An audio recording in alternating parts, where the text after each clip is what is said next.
আসসালামু আলাইকুম, সবাই কেমন আছেন? আশা করছি সবাই অনেক ভালো আছেন। আমি আলহামদুলিল্লাহ ভালো আছি। আজকে আপনাদের জন্য একটা নতুন রান্না নিয়ে হাজির হলাম।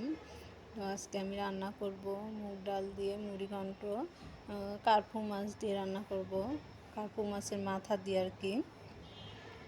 তো এই তো দেখুন, আমি পেঁয়াজ মরিচ ভেজে নিয়েছি, ভেজে ওর মধ্যে মশলা দিয়ে একটু কষিয়ে নিয়ে এখন মাছটা দিয়ে কষাবো। মাছটা কষানো হয়ে গেলে এর মধ্যে আবার মুগ ডাল দিয়ে কষাবো। মুগ ডালটা আমি আগে থেকে একটু ভিজিয়ে রেখেছি, ধুয়ে সুন্দর করে।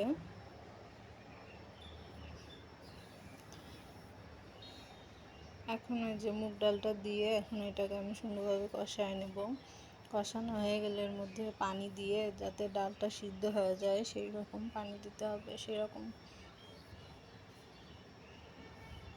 তো এই যে ডালটা কষানো হয়ে গেছে প্রায়, এখন আমি এর মধ্যে পানি দিয়ে দেব।